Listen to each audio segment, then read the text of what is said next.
So we have some new GTA 6 news that we need to talk about. How this Reddit post will give us a better idea of when trailer 2 will finally drop for us. How the voice actor of Trevor, Stephen Ogg, would like to see his character in GTA 6. And how a keen-eyed fan knows something very interesting about the GTA 6 trailer involving the wanted system. So if you want to know everything, make sure to stay tuned throughout the whole video to understand all the details. Stephen Ogg recently went online here to talk about his character Trevor and how he would like to see it portrayed in GTA 6, which would really become a coming of full circle kind of moment for the character. And I think he said it would be just like the best way for this character to be played out. Played out as in he would actually like to see the character be killed off in the opening of Grand Theft Auto 6. Saying it would be fun if Trevor appeared in it just to be killed at the beginning. I think that would be cool because it also acknowledges the fans of like, hey, thank you, pass the torch, stomp Trevor's head in and sort of put an end to that and allow a new generation to take over. Which that last part like actually is legitimately like what the difference between GTA 5 and GTA 6, that time frame, like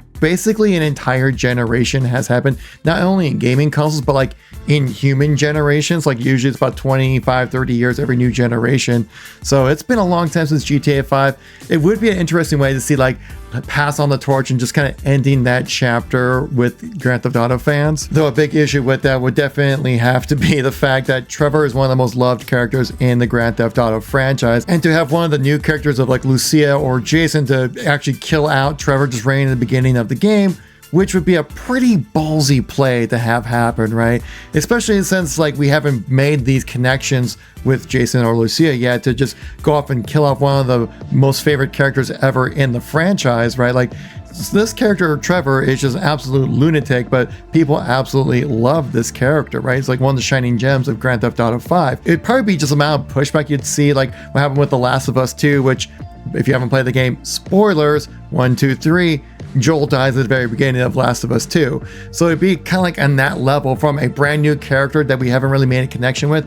It would feel really like disrespectful for something like that to happen, but it would be a total like shock maneuver, right? Because I don't really expect to see any of the characters from GTA 5 in GTA 6. I'm expecting a completely new story with new cast of characters and everything in between, especially since this game is basically set in like the greater Los Angeles type area, where the new game is set around Miami. They wouldn't really cross paths a whole lot. Let me know in the comments, like, would you be cool with something like that to happen? Personally, I think it'd be kind of wild and fun to see, and also kind of a little nod to the end of the character, but also, I don't know, I feel it also be a little anticlimactic. I don't know, just let me know in the comments how you feel about that. Now, there are a number of ways you can avoid the cops in GTA 6, but we all can pretty much assume the most common way is to just drive out of the line of sight and just kind of dip out of the line of sight of things, so then you're not being tracked by the cops. Now, there are some other ways, like we've seen previously in games, of like changing the color of your car or something like a paint job or something like that, like in previous games.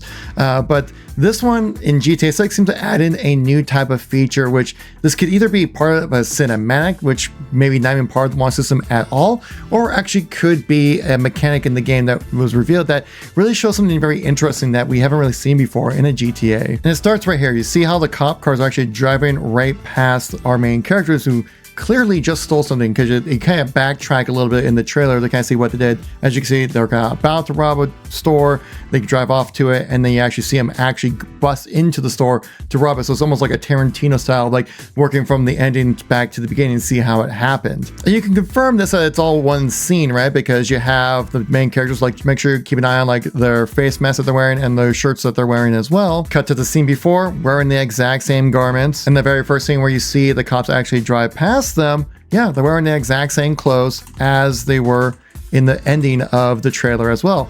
Which, a very interesting thing about this is that you see the cops driving right past our main characters. So it's gonna be very interesting to see, okay, so maybe there is some kind of new mechanic with this system when it comes to being wanted that would actually allow you to maybe like be disguised, or maybe you need to match a description, a little bit more of a dynamic system rather than just creating a crime triggers the cops to come at you. Like maybe the cops might need a little bit more information on you when it comes to being able to avoid a wanted level. So maybe some covert ways you can make crimes happen, but also not instantly have the cops charge after you. And within this Reddit thread, one of the top comments actually shed some more light on it, saying, in one of the leaks, again, this is a leaked information here, but Jason and Lucio are robbing a diner. As they're about to leave, you actually see a little message pop up at the top saying cops have a full description of the vehicle they used to get away. So there could very well be some new elements added to the wanted system, which something like that would just add a whole new dynamic when it comes to Grand Theft Auto, because it always seems like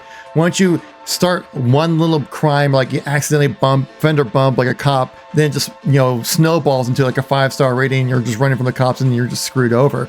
It would be nice to see if there's some way to kind of just have a way to, you know, do these crimes, which are fun to do in the game, but also have an ability to avoid it in some kind of capacity if you play smart. Which something like that would be a massive change to kind of help differentiate GTA 6 from GTA 5, right? Because I want GTA 6 to be more than just like a new story with new characters, right? And maybe just better graphics. Like we need GTA 6 to really step it up when it comes to differentiating itself from GTA 5 and making people want to leave that investment that they put into GTA 5, right, with all that time and money in the live service side of things spent into it, to then restart that whole process all over again in Grand Theft Auto 6. Now, we don't have any concrete information if multiplayer will launch with the campaign as well. One, just the main responses here I've seen, some of the things saying that like it might just launch with the single player first and then multiplayer releases later. But again, like if they're able to hopefully carry over some of the aspects from GTA 5's multiplayer, which has had over 10 years of development to kind of fine-tune the experience, it'd be a very daunting task for Rockstar to be able to create just as good of experience at launch with GTA 6 compared to GTA 5. But again, like with some new mechanics or something like that thrown in there, it could help spice up the gameplay and make it a little bit more interesting. But of course, I feel like I'm getting a little ahead of myself. We're gonna focus mainly on the single player experience when it comes to this information. And talking about single player experience, we actually have some more information about when trailer 2 will drop. And we're not talking about that earnings call that's coming around very soon, which takes place on February 6th. We're kind of expect to see maybe the trailer launch just before this date. But a recent article here talks about how GTA 6 trailer 2 release month might have just been revealed. And of course, of all places for this leak to happen, it's on Reddit. From this post of a band called Raven and the Dark Shadows looking for a somewhat creepy haunted venues to tour in for the summer. And they flex who's like on the album, who they perform through, stuff like that. But they said next month, our band new single Dracula New World Remix will be on the new GTA 6 trailer next month. Meaning that means, guys, like February, we're gonna get the new trailer. It's still up. You could still search for, at least at the time of making this video, and this would be a legitimate leak saying that next month our song will be in the new GTA 6 trailer. If you made it this far in the video, I hope you earned your like, maybe even a subscribe. But if you want to see who the real ones are who made it to the end of the video, leave a green heart in the comment section so I know who's out there who made it to the end. So thank you all for watching. I greatly appreciate it. Make sure to like, subscribe, all that good stuff. If you miss any content from me, check out these videos right over here. I'll catch you on the next one. Peace out.